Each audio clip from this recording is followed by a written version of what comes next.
ನಮಸ್ಕಾರ ಸ್ನೇಹಿತರೆ, ಜೀವನವೆಂಬುದು ಹರಿಯುವ ನದಿ ಇದ್ದಂತೆ. ನಾವು ಎಲ್ಲಿಗೆ ಹೋಗುತ್ತೇವೆ ಎಂದು ನಮಗೆ ಗೊತ್ತಿರದ ತಿರುವುಗಳು ಬದುಕಿನಲ್ಲಿ ಎದುರಾಗುತ್ತವೆ. ಇಂದಿನ ನಮ್ಮ ಕಥೆಯ ಹೆಸರು ಮೌನ ಮಲ್ಲಿಗೆ. ನಮ್ಮ ಕಥೆಯ ನಾಯಕಿಯನು ಹಳ್ಳಿಯ ಸರಳತೆಯನ್ನು ಮೈಗೂಡಿಸಿಕೊಂಡು ಬೆಳೆದವಳು. ಇವಳ ಅಕ್ಕ ವರ್ಷ, ಇಬ್ಬರಿಗೂ ಅಜಗಜಾಂತರ ವ್ಯತ್ಯಾಸ. ವರ್ಷ ನೋಡಲು ಅಂದಗಾತಿ, ಆದರೆ ಅವಳ ಕನಸುಗಳೆಲ್ಲವೂ ನಗರದ ಆಕರ್ಷಣೆಯ ಸುತ್ತಲೇ ಸುತ್ತುತ್ತಿತ್ತು. ರಾಜೇಗೌಡರು ಊರಿನಲ್ಲಿ ಪ್ರತಿಷ್ಠಿತ ವ್ಯಕ್ತಿ.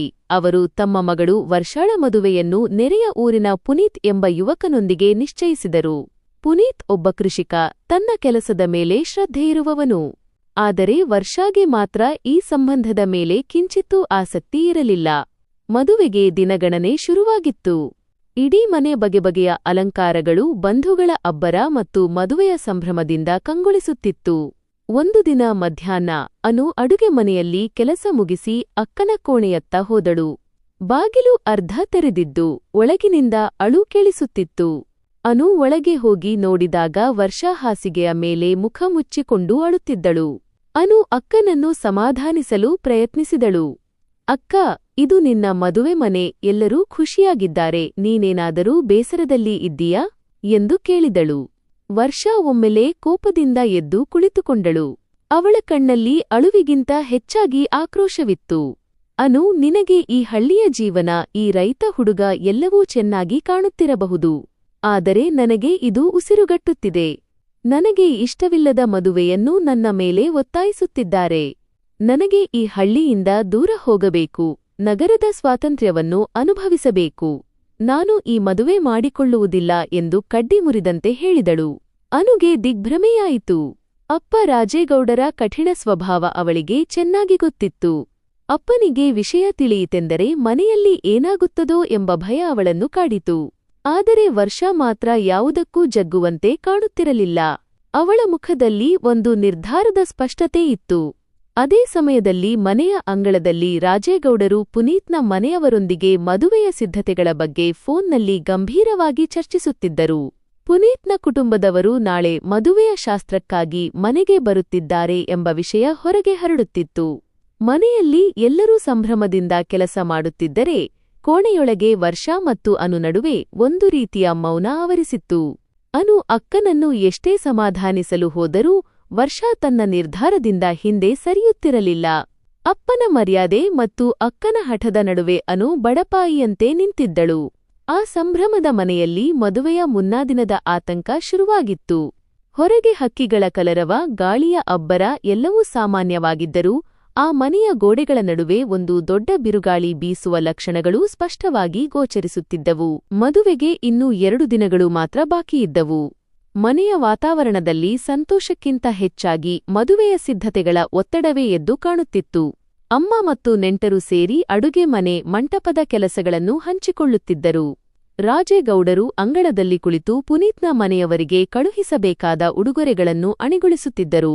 ಆದರೆ ಆ ಸಂಭ್ರಮದ ವಾತಾವರಣಕ್ಕೂ ವರ್ಷಾಳ ಕೋಣೆಗೂ ಬಲು ದೂರವಿತ್ತು.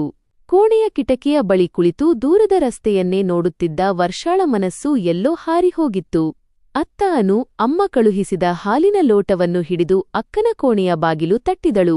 ಅಕ್ಕ, ಅಮ್ಮ ಹೇಳಿದಳು, ಸ್ವಲ್ಪ ಹಾಲು ಕುಡಿ, ಮುಖ ತೊಳೆದುಕೊಂಡು ಹೊರಗೆ ಬಾ, ಎಲ್ಲರೂ ನಿನ್ನನ್ನೇ ಕಾಯುತ್ತಿದ್ದಾರೆ ಎಂದು ಅನು ಕೇಳಿದಳು.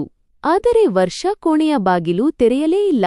ಬದಲಿಗೆ, ಅನು, ನನಗೆ ಯಾರ ಮುಖವನ್ನೂ ನೋಡುವ ಮನಸ್ಸಿಲ್ಲ, ನನಗೆ ಯಾರ ಅಡ್ಡಿಯೂ ಬೇಡ, ನನ್ನನ್ನು ನನ್ನ ಪಾಡಿಗೆ ಬಿಟ್ಟುಬಿಡು ಎಂದು ಒಳಗಿನಿಂದಲೇ ಕಡ್ಡಿ ಮುರಿದಂತೆ ಹೇಳಿದಳು. ಅನುಗೆ ಗಾಬರಿಯಾಯಿತು.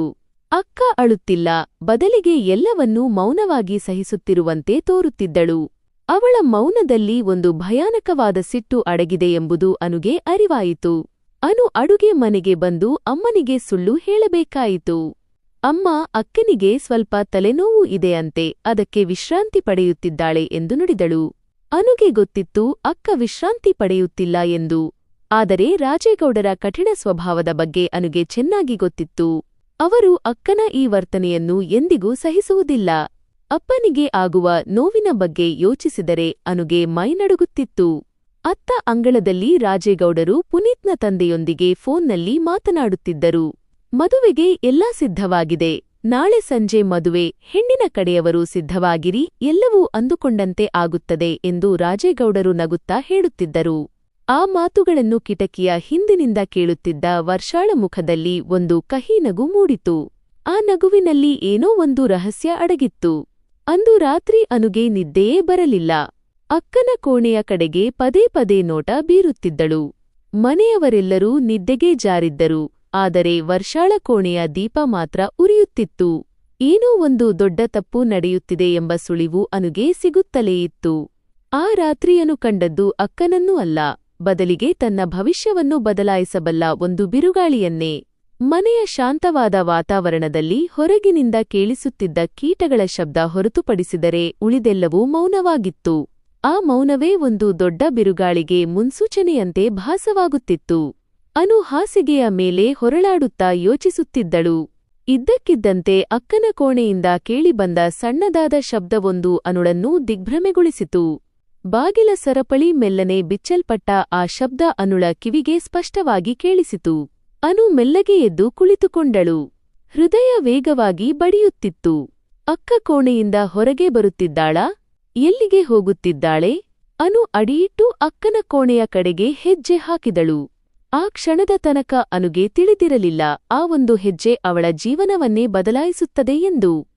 ಅನು ಮೆಲ್ಲಗೆ ಅಡಿಯಿಡುತ್ತಾ ಅಕ್ಕನ ಕೋಣೆಯ ಬಾಗಿಲ ಬಳಿ ಬಂದು ನಿಂತಳು.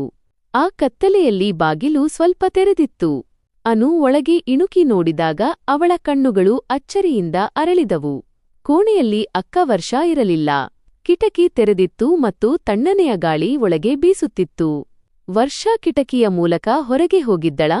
ಅಥವಾ ಅವಳು ಎಲ್ಲಾದರೂ ಅಡಗಿದ್ದಾಳಾ ಎಂಬ ಗೊಂದಲ ಅನುಳನ್ನು ಕಾಡಿತು. ಅನು ಭಯದಿಂದಲೇ ಕೋಣೆಯ ಒಳಗೆ ಕಾಲಿಟ್ಟಳು. ಅಲ್ಲಿ ನೆಲದ ಮೇಲೆ ಒಂದು ಚೀಲವಿತ್ತು. ಅನು ಅದನ್ನು ತೆರೆದು ನೋಡಿದಾಗ ಅವಳ ಎದೆ ಬಡಿತ ನಿಂತಂತಾಯಿತು. ಆ ಚೀಲದಲ್ಲಿ ವರ್ಷಾಳ ಎಲ್ಲಾ ಬಟ್ಟೆಗಳು ಮತ್ತು ಅವಳ ಉಳಿತಾಯದ ಹಣವಿತ್ತು. ವರ್ಷ ಮದುವೆಗೆ ಮುನ್ನವೇ ಮನೆಯಿಂದ ಓಡಿಹೋಗಲು ಸಿದ್ಧತೆ ನಡೆಸಿದ್ದಳು. ಅಕ್ಕನ ಈ ಕ್ರಿಯೆ ಅನುಳನ್ನು ತೀವ್ರ ಆಘಾತಕ್ಕೆ ಒಳಪಡಿಸಿತು. ಮನೆಯ ಮರ್ಯಾದೆ, ಅಪ್ಪನಿಗೆ ಬರುವ ಅವಮಾನ ಎಲ್ಲವನ್ನೂ ವರ್ಷ ಗಾಳಿಗೆ ತೂರಿದ್ದಳು.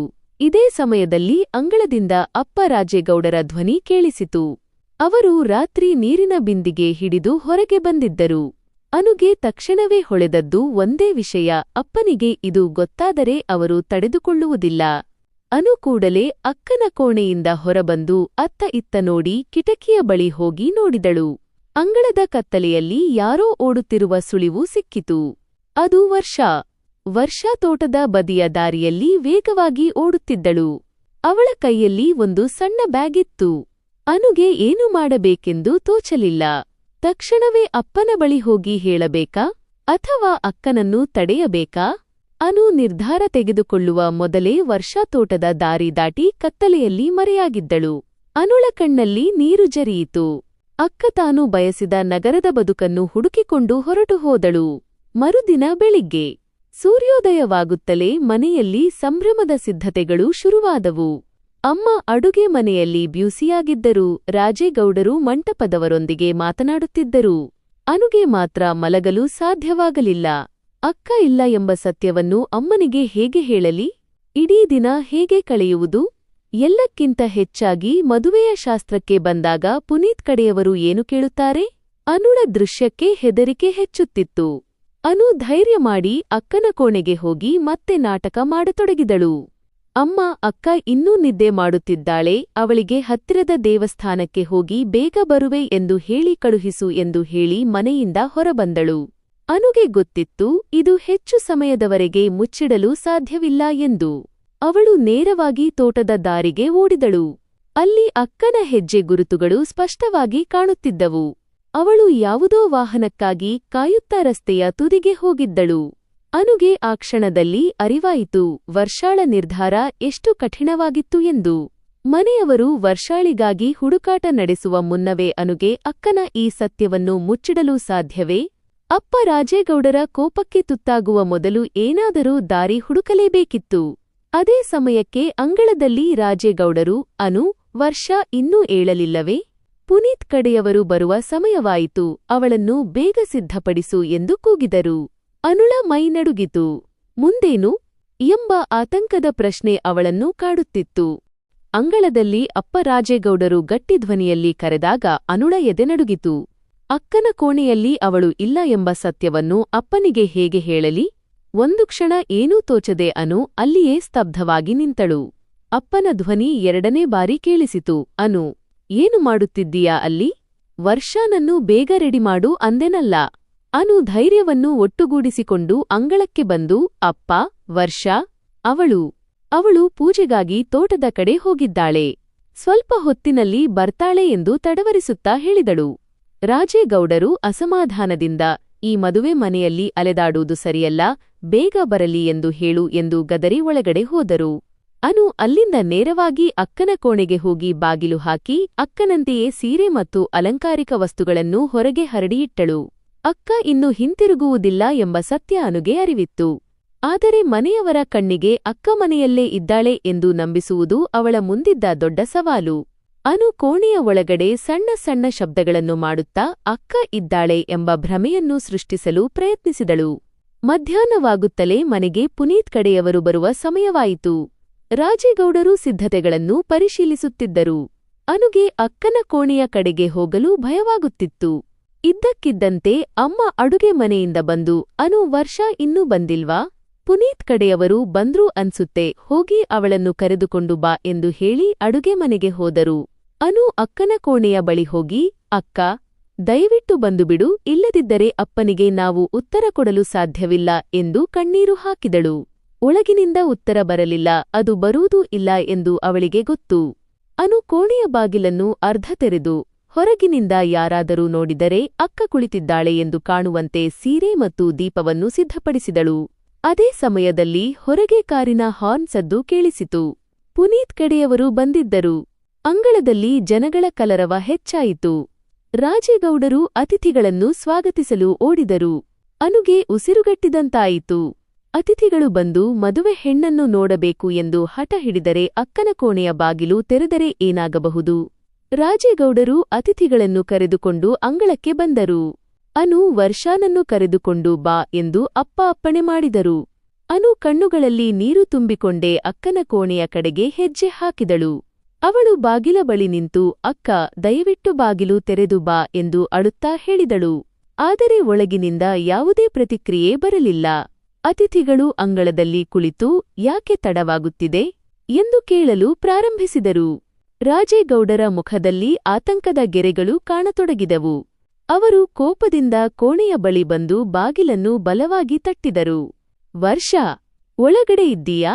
ಬಾಗಿಲು ತೆರೆ ಎಂದು ರಾಜೇಗೌಡರು ಗರ್ಜಿಸಿದರು. ಅನುಗೆ ತನ್ನ ಸಾವು ಎದುರಾಗಿದೆ ಎಂದು ಅನಿಸಿತು. ಅಕ್ಕನ ಅನುಪಸ್ಥಿತಿ ಬಯಲಿಗೆ ಬರುವ ಕ್ಷಣ ಹತ್ತಿರವಾಗುತ್ತಿತ್ತು.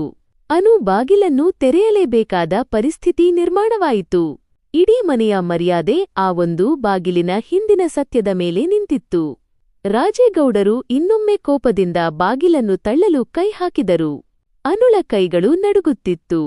ಬಾಗಿಲು ತೆರೆದರೆ ಅಲ್ಲಿ ವರ್ಷಾ ಇರುವುದಿಲ್ಲ, ಬದಲಿಗೆ ಅನುಳ ಬದುಕಿನ ಅತಿದೊಡ್ಡ ದುರಂತ ಅಲ್ಲಿ ಕಾದಿತ್ತು. ರಾಜೇಗೌಡರು ಬಾಗಿಲನ್ನು ಜೋರಾಗಿ ತಳ್ಳಿದರು. ಬಾಗಿಲು ತೆರೆದಾಗ ಕೋಣೆಯೊಳಗೆ ಯಾರೂ ಇರಲಿಲ್ಲ. ಕಿಟಕಿ ತೆರೆದಿದ್ದು, ಗಾಳಿಗೆ ಪರದೆಗಳು ಅಲುಗಾಡುತ್ತಿದ್ದವು. ಕೋಣೆಯ ತುಂಬೆಲ್ಲ ಅಕ್ಕನ ಬಟ್ಟೆಗಳು ಚೆಲ್ಲಾಪಿಲ್ಲಿಯಾಗಿದ್ದವು. ರಾಜೇಗೌಡರು ಒಂದು ಕ್ಷಣ ಸ್ತಬ್ಧರಾಗಿ ನಿಂತರು. ಅನು ಹಿಂದೆಯೇ ನಿಂತು ಕಣ್ಣೀರು ಹಾಕುತ್ತಿದ್ದಳು. ಅನು, ವರ್ಷಾ ಎಲ್ಲಿದ್ದಾಳೆ? ಇದು ಏನು? ಬಟ್ಟೆಗಳೆಲ್ಲ ಯಾಕೆ ಇಲ್ಲಿ ಚೆಲ್ಲಾಪಿಲ್ಲಿಯಾಗಿವೆ ಎಂದು ರಾಜೇಗೌಡರು ಗರ್ಜಿಸಿದರು. ಅನುಳಿಂದ ಮಾತನಾಡಲು ಸಾಧ್ಯವಾಗಲಿಲ್ಲ. ಅವಳ ಕಣ್ಣೀರು ರಾಜೇಗೌಡರಿಗೆ ಉತ್ತರ ನೀಡಿತು. ವಿಷಯದ ಗಂಭೀರತೆಯನ್ನು ಅರಿತ ರಾಜೇಗೌಡರ ಮುಖದಲ್ಲಿ ರಕ್ತವೇ ಇಲ್ಲದಂತಾಯಿತು. ಅವರು ಕೋಣೆಯಲ್ಲಿದ್ದ ಒಂದು ಕಾಗದವನ್ನು ಗಮನಿಸಿದರು. ಅದು ವರ್ಷಾಳ ಕೈಬರಹದಲ್ಲಿ ಬರೆದ ಪತ್ರವಾಗಿತ್ತು. ಅದರಲ್ಲಿ ಹೀಗೆ ಬರೆಯಲಾಗಿತ್ತು: ಅಪ್ಪ, ನನಗೆ ಈ ಹಳ್ಳಿಯ ಜೀವನ ಇಷ್ಟವಿಲ್ಲ. ನಾನು ನನ್ನ ಕನಸಿನ ನಗರಕ್ಕೆ ಹೋಗುತ್ತಿದ್ದೇನೆ. ದಯವಿಟ್ಟು ನನ್ನನ್ನು ಹುಡುಕಬೇಡಿ. ನನ್ನ ಮದುವೆಯನ್ನು ನಿಲ್ಲಿಸಿ. ಆ ಪತ್ರವನ್ನು ಓದಿದ ರಾಜೇಗೌಡರು ಕುಸಿದು ಕುಳಿತುಕೊಂಡರು. ಅಂಗಳದಲ್ಲಿ ಪುನೀತ್ ಕಡೆಯವರು ಮತ್ತು ನೆಂಟರು ಮದುವೆ ಹೆಣ್ಣನ್ನು ನೋಡಲು ಕಾಯುತ್ತಿದ್ದರು. ಮನೆಯ ಮರ್ಯಾದೆ ರಸ್ತೆಗೆ ಬಿದ್ದಿತ್ತು. ಪುನೀತ್ನ ತಂದೆ ಕೋಪದಿಂದ ರಾಜೇಗೌಡರನ್ನು ಪ್ರಶ್ನಿಸಲು ಕೋಣೆಯ ಬಳಿ ಬಂದರು. ಪರಿಸ್ಥಿತಿ ಕೈ ಮೀರಿ ಹೋಗಿತ್ತು. ವರ್ಷಾ ಎಲ್ಲಿದ್ದಾಳೆ ಎಂದು ಪುನೀತ್ನ ತಂದೆ ಗಟ್ಟಿಯಾಗಿ ಕೇಳಿದರು. ರಾಜೇಗೌಡರು ಉತ್ತರಿಸಲು ಸಾಧ್ಯವಾಗದ ಸ್ಥಿತಿಯಲ್ಲಿದ್ದರು. ಇಡೀ ಮನೆಯೇ ಸ್ಮಶಾನ ಮೌನಕ್ಕೆ ಜಾರಿತು. ಅಮ್ಮ ಅಡುಗೆ ಮನೆಯಿಂದ ಹೊರಬಂದು ವಿಷಯ ತಿಳಿಯುತ್ತಿದ್ದಂತೆ ಅಳುತ್ತಾ ಬಿದ್ದರು. ಅತಿಥಿಗಳು ಮುಸುಮುಸುಕುತ್ತಾ ಮಾತನಾಡಿಕೊಳ್ಳುತ್ತಿದ್ದರು. ಈ ಪರಿಸ್ಥಿತಿಯಲ್ಲಿ ರಾಜೇಗೌಡರ ಮುಖದ ಮೇಲಿನ ಗೌರವ ಮರೆಯಾಗಿ ಸೋಲು ಎದ್ದು ಕಾಣುತ್ತಿತ್ತು. ಅನು ಮೆಲ್ಲಗೆ ಬಂದು ಅಪ್ಪನ ಕೈ ಹಿಡಿದುಕೊಂಡಳು. ಅಪ್ಪ, ಅಕ್ಕ ಹೋಗಿದ್ದಾಳೆ. ಅವಳ ಮನಸ್ಸು ಇಲ್ಲಿರಲಿಲ್ಲ. ನಾವು ಏನು ಮಾಡೋಣ ಎಂದು ಕೇಳಿದಳು. ಪುನೀತ್ನ ತಂದೆ ಕೋಪದಿಂದ, ನಿಮ್ಮ ಮರ್ಯಾದೆಯನ್ನು ನಾವೇ ಕಾಯಬೇಕಾ? ಈ ಮದುವೆ ನಿಂತು ಹೋಗುತ್ತದೆ. ನಮಗೆ ಈ ಅಪಮಾನ ಸಹಿಸಲು ಸಾಧ್ಯವಿಲ್ಲ ಎಂದು ಹೇಳಿ ಹೊರನಡೆದರು. ರಾಜೇಗೌಡರಿಗೆ ಅಂದು ತನ್ನ ಬದುಕಿನ ಅತಿದೊಡ್ಡ ಅವಮಾನ ಎದುರಾಯಿತು. ಆ ಮದುವೆ ಮುರಿದು ಬಿದ್ದಿತು. ಪುನೀತ್ ಕಡೆಯವರು ಕೋಪದಿಂದ ಮನೆ ಬಿಟ್ಟು ಹೋದರು. ಸಂಬಂಧಿಕರು ಹೀಯಾಳಿಸುತ್ತಾ ಹೊರಟರು. ಮದುವೆಗಾಗಿ ಸಿದ್ಧಪಡಿಸಿದ್ದ ಮಂಟಪ, ಊಟದ ವ್ಯವಸ್ಥೆ ಎಲ್ಲವೂ ವ್ಯರ್ಥವಾಯಿತು. ಇಡೀ ಮನೆಯೇ ಒಂದು ಕರಾಳ ನೆರಳಿನಲ್ಲಿದ್ದಂತೆ ಕಾಣುತ್ತಿತ್ತು. ಅನು ಅಪ್ಪನನ್ನು ಸಮಾಧಾನಿಸಲು ಪ್ರಯತ್ನಿಸಿದಳು. ಆದರೆ ರಾಜೇಗೌಡರು ಮಾತ್ರ ಮೌನವಾಗಿದ್ದರು. ಅವರು ಮೌನವಾಗಿದ್ದಷ್ಟೂ ಮನೆ ಮಂದಿಗೆ ಭಯ ಹೆಚ್ಚಾಗುತ್ತಿತ್ತು. ಅಕ್ಕ ಮಾಡಿದ ತಪ್ಪು, ಅಪ್ಪನಿಗೆ ಆದ ಅವಮಾನ ಮತ್ತು ಮನೆಯಲ್ಲಿ ಆವರಿಸಿದ ದುಃಖ ಎಲ್ಲವೂ ಅನುಳನ್ನು ಒಳಗೆ ಕೊರೆಯುತ್ತಿತ್ತು. ಮನೆಯಲ್ಲಿ ಅಷ್ಟೊತ್ತಿನವರೆಗೆ ಇದ್ದ ಸದ್ದುಗದ್ದಲವೆಲ್ಲ ಮಾಯವಾಗಿ ಒಂದು ರೀತಿಯ ನಿಶ್ಶಬ್ದ ಆವರಿಸಿತು. ಆ ಮೌನದಲ್ಲಿ ಒಂದು ಭಯಾನಕ ಭವಿಷ್ಯ ಅಡಗಿತ್ತು. ಮುಂದೇನು ಎಂಬ ಪ್ರಶ್ನೆ ರಾಜೇಗೌಡರ ಮನಸ್ಸಿನಲ್ಲೂ ಅನುಳ ಕಣ್ಣಿನಲ್ಲೂ ದೊಡ್ಡದಾಗಿ ಕಾಡುತ್ತಿತ್ತು. ಮದುವೆ ಮುರಿದು ಬಿದ್ದಿದ್ದರಿಂದ ರಾಜೇಗೌಡರ ಮನೆಯಲ್ಲಿ ಆವರಿಸಿದ ಅವಮಾನದ ಕತ್ತಲೆಯನ್ನು ವರ್ಣಿಸಲು ಸಾಧ್ಯವೇ ಇಲ್ಲ. ನೆಂಟರಿಷ್ಟರು, ಅತಿಥಿಗಳೆಲ್ಲರೂ ಒಬ್ಬೊಬ್ಬರಾಗಿ ಹೀಯಾಳಿಸುತ್ತಾ ಹೊರಟು ಹೋದರು. ಮದುವೆಗಾಗಿ ಹಾಕಿದ್ದ ತೋರಣಗಳು, ಸಿಂಗರಿಸಿದ ಮಂಟಪ, ಅಡುಗೆಯ ಘಮಲು ಎಲ್ಲವೂ ಕೇವಲ ಗತಿಸಿದ ಕನಸಿನಂತೆ ಭಾಸವಾಗುತ್ತಿತ್ತು. ರಾಜೇಗೌಡರು ಒಂದು ಮೂಲೆಯಲ್ಲಿ ಕುಳಿತು ಶೂನ್ಯದಲ್ಲಿ ನೋಡುತ್ತಿದ್ದರು. ಅವರ ಮೌನ ಮನೆಯವರಲ್ಲಿ ಭಯವನ್ನು ಹುಟ್ಟಿಸುತ್ತಿತ್ತು. ಅಮ್ಮ ಅಳುತ್ತಲೇ ಇದ್ದರೂ ಅವರಿಗೆ ಮಗಳ ಕಳೆದುಕೊಂಡ ನೋವಿಗಿಂತ ಊರಿನಲ್ಲಿ ತಲೆ ಎತ್ತಿ ನಡೆಯಲು ಸಾಧ್ಯವಾಗದ ಪರಿಸ್ಥಿತಿಯ ಚಿಂತೆ ಹೆಚ್ಚಾಗಿತ್ತು. ಅನು ಅಡುಗೆ ಮನೆಗೆ ಹೋಗಿ ತಣ್ಣೀರಿನ ಲೋಟವನ್ನು ತಂದು ರಾಜೇಗೌಡರಿಗೆ ನೀಡಿದಳು. ಅವರು ಅದನ್ನು ಸ್ವೀಕರಿಸಲಿಲ್ಲ. ಅವರ ಕಣ್ಣಲ್ಲಿ ನೀರಿರಲಿಲ್ಲ, ಬದಲಿಗೆ ಆಳವಾದ ನೋವು ಮತ್ತು ಆಕ್ರೋಶವಿತ್ತು. ಅನು, ನಿನ್ನ ಅಕ್ಕ ಈ ಮನೆಗೆ ಮಗಳಲ್ಲ, ಇನ್ನು ಮುಂದೆ ಅವಳ ಹೆಸರು ಈ ಮನೆಯಲ್ಲಿ ಕೇಳಿಬರಬಾರದು ಎಂದು ರಾಜೇಗೌಡರು ಕಠಿಣ ಸ್ವರದಲ್ಲಿ ನುಡಿದರು. ಆದರೆ ಸಂಕಷ್ಟ ಅಲ್ಲಿಗೆ ಮುಗಿಯಲಿಲ್ಲ. ಮದುವೆ ನಿಂತುಹೋದ ವಿಷಯ ಮರುದಿನವೇ ಇಡೀ ಊರಿಗೆ ಹಬ್ಬಿತು. ಜನರು ರಾಜೇಗೌಡರ ಮನೆ ಬಳಿ ಬಂದು ಅಣಕಿಸುತ್ತಿದ್ದರು. ರಾಜೇಗೌಡರು ತಮ್ಮ ಪ್ರತಿಷ್ಠೆಯನ್ನು ಕಳೆದುಕೊಂಡರು. ಇನ್ನು ಪುನೀತ್ ಕಡೆಯವರು ಕೇವಲ ಮದುವೆ ನಿಲ್ಲಿಸುವುದಕ್ಕೆ ಸುಮ್ಮನಾಗಲಿಲ್ಲ. ಪುನೀತ್ನ ತಂದೆ ಊರಿನ ಪಂಚಾಯಿತಿಗೆ ದೂರು ನೀಡಿದರು. ರಾಜೇಗೌಡರಿಗೆ ತಮ್ಮ ಮಗಳ ಮದುವೆಗೆಂದು ತಂದಿದ್ದ ಸಾಲ ಮತ್ತು ಅತಿಥಿಗಳಿಗಾಗಿ ಮಾಡಿದ ಖರ್ಚಿನ ಹೊರೆಯನ್ನು ತೀರಿಸಲು ದಾರಿ ಕಾಣದಾಯಿತು. ಅನುಗೆ ಈಗ ಇಬ್ಬಗೆಯ ಸಂಕಟ. ಒಂದು ಕಡೆ ಅಕ್ಕ ಹೋಗಿಬಿಟ್ಟಳು, ಮತ್ತೊಂದು ಕಡೆ ಅಪ್ಪನ ಸಾಲದ ಸುಳಿ, ಊರಿನವರ ಅವಮಾನ. ಅಮ್ಮ ಅನಾರೋಗ್ಯದಿಂದ ಬಳಲುತ್ತಿದ್ದರು. ಇಡೀ ಮನೆಯ ಜವಾಬ್ದಾರಿ ಅನುಳ ಹೆಗಲ ಮೇಲೆ ಬಿದ್ದಿತು. ಅನು ಅಕ್ಕನಿಗೆ ಕರೆ ಮಾಡಲು ಪ್ರಯತ್ನಿಸಿದಳು, ಆದರೆ ಫೋನ್ ಸ್ವಿಚ್ ಆಫ್ ಆಗಿತ್ತು. ಅಕ್ಕ ಎಲ್ಲಿದ್ದಾಳೋ ಹೇಗಿದ್ದಾಳೋ ಎಂಬ ಆತಂಕ ಒಂದು ಕಡೆಯಿದ್ದರೆ, ಮನೆಯನ್ನು ಹೇಗೆ ನಿಭಾಯಿಸುವುದು ಎಂಬ ಆತಂಕ ಮತ್ತೊಂದು ಕಡೆ ಇತ್ತು. ಒಂದು ದಿನ ರಾಜೇಗೌಡರು ದಾರಿಯಲ್ಲಿ ಹೋಗುತ್ತಿರುವಾಗ ಪುನೀತ್ ಎದುರಾದ. ಪುನೀತ್ ನೋಡಲು ಮುಗ್ಧನಾಗಿದ್ದರೂ ಮದುವೆ ನಿಂತಿದ್ದಕ್ಕೆ ಅವನಿಗೂ ನೋವಾಗಿತ್ತು. ರಾಜೇಗೌಡರು ಅವನ ಕಣ್ಣನ್ನು ನೋಡಲು ಸಾಧ್ಯವಾಗದೆ ತಲೆ ಬಗ್ಗಿಸಿ ನಡೆದರು. ಆದರೆ ಪುನೀತ್ ಅವರ ಬಳಿ ಬಂದು, ರಾಜೇಗೌಡರೇ, ನಾನು ಮದುವೆ ನಿಂತಿದ್ದಕ್ಕೆ ಅಸಮಾಧಾನ ಹೊಂದಿಲ್ಲ. ಆದರೆ ನಿಮ್ಮ ಮರ್ಯಾದೆ ಹೋಗಿದ್ದು ನನಗೆ ಬೇಸರ ತಂದಿದೆ. ದಯವಿಟ್ಟು ಚಿಂತಿಸಬೇಡಿ ಎಂದು ಹೇಳಿದ. ಆದರೆ ರಾಜೇಗೌಡರಿಗೆ ಆ ಸಾಂತ್ವನ ಅಪಮಾನದಂತೆ ಭಾಸವಾಯಿತು. ಅವರು ಮನೆಗೆ ಬಂದು ಅನುಗೆ ಹೇಳಿದರು, ಅನು, ನಾವು ಈ ಊರನ್ನು ಬಿಟ್ಟು ಹೋಗಬೇಕು. ಇಲ್ಲಿ ಬದುಕುವುದೇ ಕಷ್ಟವಾಗಿದೆ. ಅನುಗೆ ಅಚ್ಚರಿಯಾಯಿತು. ಅಪ್ಪ ಅಷ್ಟು ಬೇಗ ಸೋಲೊಪ್ಪಿಕೊಳ್ಳುತ್ತಿದ್ದಾರೆ. ಮನೆಯನ್ನು ಮಾರಿ ಸಾಲ ತೀರಿಸಿ ಬೇರೆಡೆಗೆ ಹೋಗುವುದು ಅಷ್ಟು ಸುಲಭವೇ? ರಾಜೇಗೌಡರ ಈ ನಿರ್ಧಾರ ಆ ಕುಟುಂಬದ ಹೊಸ ಕಷ್ಟಗಳಿಗೆ ನಾಂದಿ ಹಾಡಿತು. ಅಕ್ಕ ಹೋದಳು, ಈಗ ಅಪ್ಪನೂ ಈ ಊರನ್ನು ಬಿಟ್ಟು ಹೋಗಲು ನಿರ್ಧರಿಸಿದ್ದಾರೆ. ಊರನ್ನು ಬಿಟ್ಟು ಹೋಗುವ ರಾಜೇಗೌಡರ ನಿರ್ಧಾರ ಎಲ್ಲರಿಗೂ ಆಘಾತ ನೀಡಿತು. ಅನುಗೆ ತನ್ನ ಬಾಲ್ಯದ ನೆನಪುಗಳು, ತೋಟ, ಮನೆ ಎಲ್ಲವನ್ನೂ ಬಿಟ್ಟು ಹೋಗುವುದು ಅಸಾಧ್ಯವೆಂದು ತೋರುತ್ತಿತ್ತು. ಆದರೆ ಅಪ್ಪನ ಕಣ್ಣಿನ ನೋವು, ಊರಿನವರ ಅಪಹಾಸ್ಯದ ಮುಂದೆ ಯಾವುದೂ ಮುಖ್ಯವಾಗಿರಲಿಲ್ಲ. ಮನೆಯ ವಸ್ತುಗಳನ್ನು ಮಾರಾಟ ಮಾಡಲು ರಾಜೇಗೌಡರು ತಯಾರಿ ನಡೆಸಿದರು. ಅದೇ ಸಮಯದಲ್ಲಿ ಒಂದು ಅನಿರೀಕ್ಷಿತ ಘಟನೆ ನಡೆಯಿತು. ಅನು ಅಕ್ಕನಿಗೆ ಬರೆದಿದ್ದ ಹಳೆಯ ಪತ್ರಗಳ ಕಪಾಟನ್ನು ಸರಿಪಡಿಸುತ್ತಿದ್ದಾಗ ಅಕ್ಕನ ಒಂದು ಡೈರಿ ಸಿಕ್ಕಿತು. ಕುತೂಹಲದಿಂದ ಅನು ಅದನ್ನು ತೆರೆದು ನೋಡಿದಾಗ ಅವಳ ಕಣ್ಣುಗಳು ಅಚ್ಚರಿಯಿಂದ ತೆರೆದುಕೊಂಡವು. ಅದರಲ್ಲಿ ವರ್ಷ ಓಡಿಹೋಗಿದ್ದಕ್ಕೆ ಕೇವಲ ನಗರದ ಆಕರ್ಷಣೆ ಮಾತ್ರ ಕಾರಣವಾಗಿರಲಿಲ್ಲ, ಅದಕ್ಕೂ ಮೀರಿ ಬೇರೆ ಏನೋ ಇತ್ತು. ವರ್ಷಾಳನ್ನು ಯಾರೋ ಬ್ಲ್ಯಾಕ್ಮೇಲ್ ಮಾಡುತ್ತಿದ್ದರು. ಆಕೆಯ ಕಾಲೇಜು ದಿನಗಳ ಯಾವುದೋ ಫೋಟೋಗಳನ್ನು ದುರ್ಬಳಕೆ ಮಾಡಿಕೊಂಡು ಆಕೆಯನ್ನೇ ಬೆದರಿಸುತ್ತಿದ್ದರು. ಆ ವ್ಯಕ್ತಿ ಬೇರೆ ಯಾರೂ ಅಲ್ಲ, ರಾಜೇಗೌಡರ ಆಪ್ತ ಸ್ನೇಹಿತನ ಮಗನಾದ ವಿಕಾಸ್. ಅನುಗೆ ಆಘಾತವಾಯಿತು. ಅಕ್ಕ ಅಪ್ಪನ ಮರ್ಯಾದೆಗೆ ಹೆದರಿ ಈ ಕಠಿಣ ನಿರ್ಧಾರ ಕೈಗೊಂಡಿದ್ದಳೆ. ಅನು ಅದನ್ನು ಓದುತ್ತಿದ್ದಂತೆಯೇ ಅಪ್ಪ ರಾಜೇಗೌಡರು ಕೋಣೆಗೆ ಬಂದರು. ಅನು ಕೈಯಲ್ಲಿದ್ದ ಡೈರಿಯನ್ನು ನೋಡಿ, ಅದು ಏನು ಅನು ಎಂದು ಕೇಳಿದರು. ಅನುಗೆ ಏನು ಹೇಳಬೇಕೆಂದು ತೋಚಲಿಲ್ಲ. ಸತ್ಯವನ್ನು ಮರೆಮಾಚಿದರೆ ಅಪ್ಪನಿಗೆ ಇನ್ನೂ ನೋವಾಗುತ್ತದೆ, ಹೇಳಿದರೆ ಮತ್ತೆ ಅಶಾಂತಿ ಉಂಟಾಗುತ್ತದೆ. ಅನು ತಡವರಿಸುತ್ತಾ, ಅಪ್ಪ, ಅಕ್ಕನಿಗೆ ಯಾರೋ ತೊಂದರೆ ಕೊಡುತ್ತಿದ್ದರು, ಅವಳು ಅದಕ್ಕೆ ಹೆದರಿ ಓಡಿಹೋದಳು ಎಂದು ಹೇಳಿದಳು. ಅಪ್ಪ ಅದನ್ನು ನಂಬಲು ಸಿದ್ಧರಿರಲಿಲ್ಲ. ಆದರೆ ಡೈರಿಯಲ್ಲಿದ್ದ ಸಾಕ್ಷಿಗಳನ್ನು ನೋಡಿ ಅವರ ಮುಖದಲ್ಲಿ ಸಿಟ್ಟು ಮತ್ತು ನೋವು ಎರಡೂ ಮೇಳೈಸಿದವು. ತನ್ನ ಮಗಳನ್ನು ತಪ್ಪು ತಿಳಿದುಕೊಂಡಿದ್ದಕ್ಕೆ ಮತ್ತು ಆಕೆ ಅನುಭವಿಸಿದ ಸಂಕಟವನ್ನು ಯಾರಿಗೂ ಹೇಳಿಕೊಳ್ಳದಿದ್ದಕ್ಕೆ ಅಪ್ಪನಿಗೆ ತನ್ನ ಮೇಲೆ ತಾನೇ ಜಿಗುಪ್ಸೆ ಉಂಟಾಯಿತು. ಈ ಸತ್ಯ ಹೊರಬರುತ್ತಿದ್ದಂತೆಯೇ ರಾಜೇಗೌಡರ ದಾರಿ ಬದಲಾಯಿತು. ಅವರು ಊರು ಬಿಟ್ಟು ಹೋಗುವ ನಿರ್ಧಾರವನ್ನು ತಕ್ಷಣಕ್ಕೆ ಕೈಬಿಟ್ಟರು. ಮೊದಲು ತನ್ನ ಮಗಳಿಗೆ ಆದ ಅನ್ಯಾಯಕ್ಕೆ ನ್ಯಾಯ ಕೊಡಿಸಬೇಕೆಂದು ನಿರ್ಧರಿಸಿದರು. ಆದರೆ ವಿಕಾಸ್ ಈಗಿನ ಪರಿಸ್ಥಿತಿಯಲ್ಲಿ ಊರಿನಲ್ಲಿ ಇರಲಿಲ್ಲ. ಅವನು ಬೆಂಗಳೂರಿನಲ್ಲಿ ದೊಡ್ಡ ಉದ್ಯೋಗದಲ್ಲಿದ್ದ. ರಾಜೇಗೌಡರು ನೇರವಾಗಿ ವಿಕಾಸ್ನ ಮನೆಗೆ ಹೋಗಲು ತಯಾರಾದರು. ಅನುಗೆ ಆತಂಕವಾಯಿತು. ಅಪ್ಪ, ನೀವು ಒಬ್ಬರೇ ಹೋಗಬೇಡಿ, ಅದು ಅಷ್ಟು ಸುಲಭವಲ್ಲ ಎಂದು ಹೇಳಿದಳು. ಆದರೆ ರಾಜೇಗೌಡರ ಕಣ್ಣಲ್ಲಿ ಈಗ ಮಗಳ ಮೇಲಿನ ಪ್ರೀತಿ ಮತ್ತು ನ್ಯಾಯದ ಹಂಬಲವಿತ್ತು. ಇತ್ತ ವರ್ಷ ಬೆಂಗಳೂರಿನಲ್ಲಿ ಸಣ್ಣ ಕೆಲಸವೊಂದನ್ನು ಮಾಡಿಕೊಂಡು ಬಹಳ ಕಷ್ಟದ ಜೀವನ ನಡೆಸುತ್ತಿದ್ದಳು. ಆಕೆಗೆ ತನ್ನನ್ನು ಯಾರೂ ಹುಡುಕುತ್ತಿಲ್ಲ ಎಂದು ತಿಳಿದಿತ್ತು. ತಾನು ಬರೆದ ಡೈರಿಯನ್ನು ಮರೆತು ಬಂದಿದ್ದು ತನಗೆ ದೊಡ್ಡ ಮುಳುವಾಗಬಹುದು ಎಂದು ಆಕೆಗೆ ಅರಿವಿರಲಿಲ್ಲ. ರಾಜೇಗೌಡರು ಬೆಂಗಳೂರಿಗೆ ಹೋಗಲು ರೈಲು ಹತ್ತಿದರು. ಅನು ಕೂಡ ಅಪ್ಪನೊಂದಿಗೆ ತೆರಳಿದಳು. ಈ ಪಯಣ ಕೇವಲ ಬೆಂಗಳೂರಿಗೆ ಮಾತ್ರವಲ್ಲ, ಅಕ್ಕನನ್ನು ಹುಡುಕುವ ಪಯಣವಾಗಿತ್ತು. ಇತ್ತ ಪುನೀತ್ ಕೂಡ ಮದುವೆ ನಿಂತ ಮೇಲೆ ಸುಮ್ಮನಿರಲಿಲ್ಲ. ಅವನು ಕೂಡ ರಾಜೇಗೌಡರು ಅನುಭವಿಸುತ್ತಿರುವ ನೋವನ್ನು ನೋಡಿ ಅವರ ಸಹಾಯಕ್ಕೆಂದು ಹೊರಟಿದ್ದ.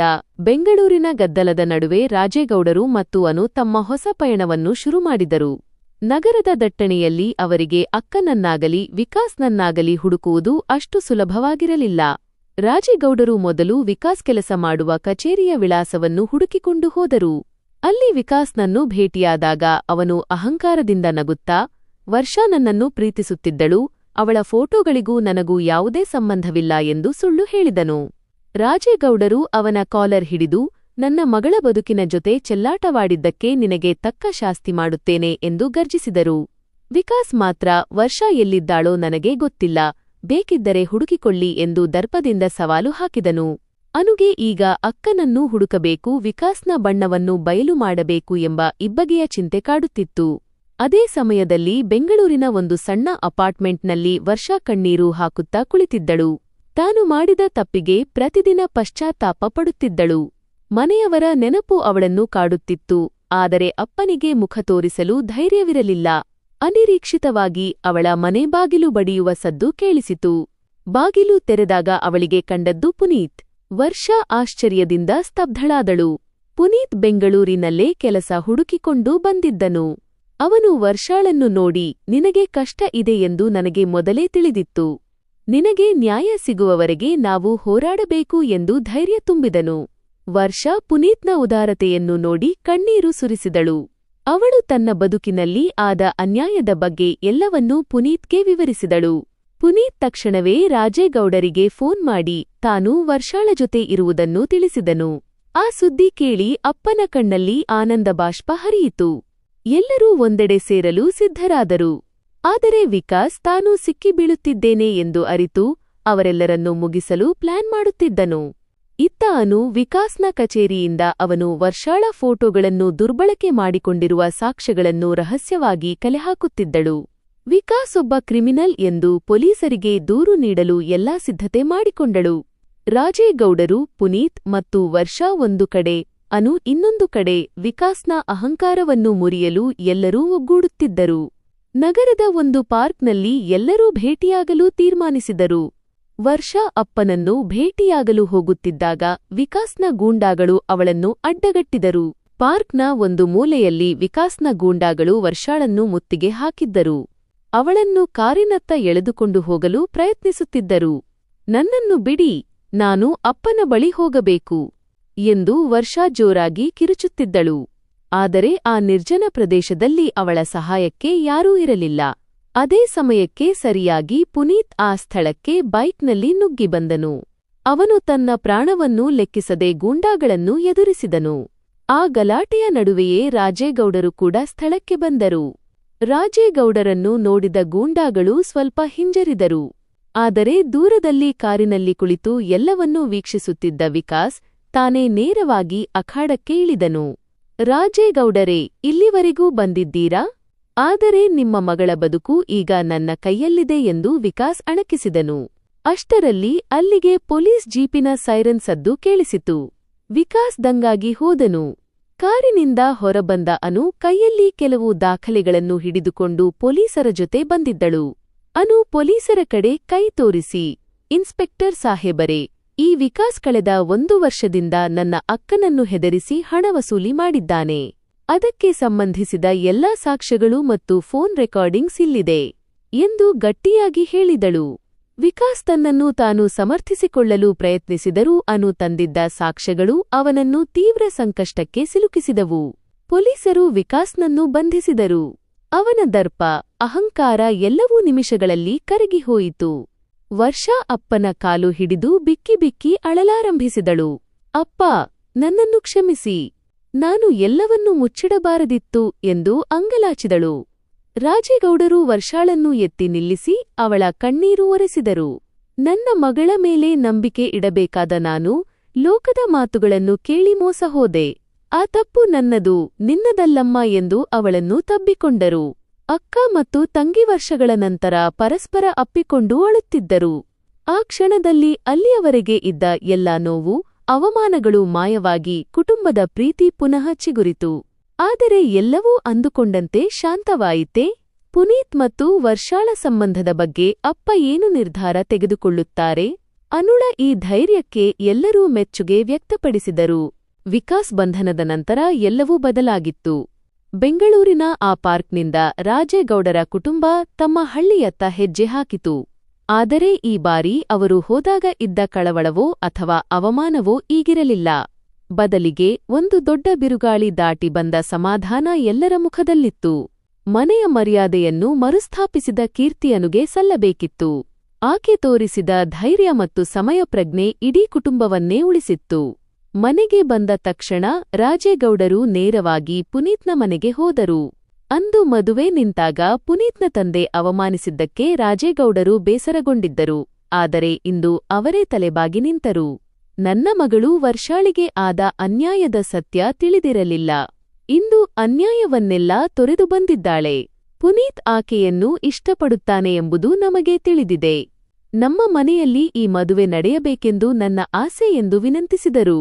ಪುನೀತ್ನ ತಂದೆಯವರು ಈ ಬದಲಾವಣೆಯನ್ನು ಕಂಡು ಅಚ್ಚರಿಗೊಂಡರು. ರಾಜೇಗೌಡರ ಪ್ರಾಮಾಣಿಕತೆಯನ್ನು ಮೆಚ್ಚಿ ಅವರು ಮದುವೆಗೆ ಸಮ್ಮತಿಸಿದರು.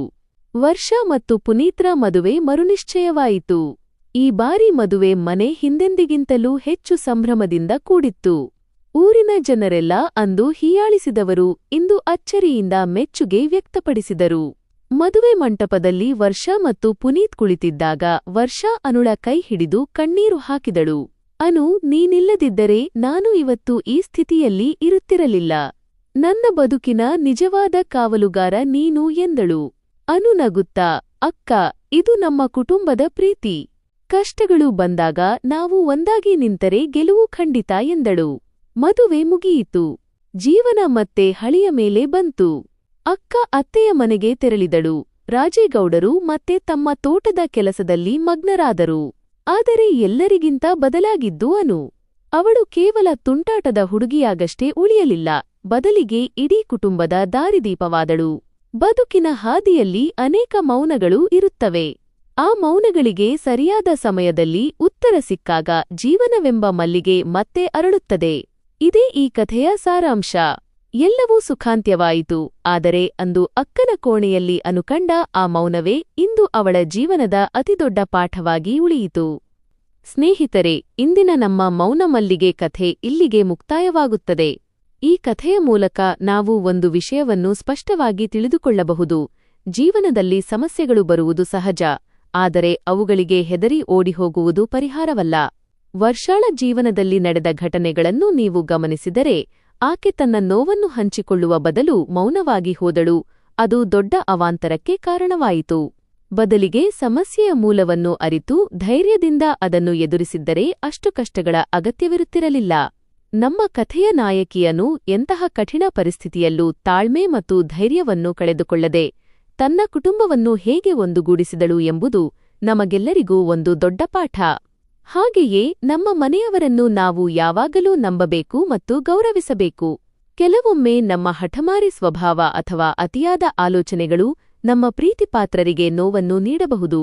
ಸಮಸ್ಯೆ ಎಷ್ಟೇ ದೊಡ್ಡದಿದ್ದರೂ ಅದನ್ನು ಮಾತನಾಡಿ ಪರಿಹರಿಸಿಕೊಳ್ಳುವ ಮನಸ್ಥಿತಿಯಿದ್ದರೆ ಜೀವನದ ಮಲ್ಲಿಗೆ ಸದಾ ಅರಳುತ್ತಿರುತ್ತದೆ.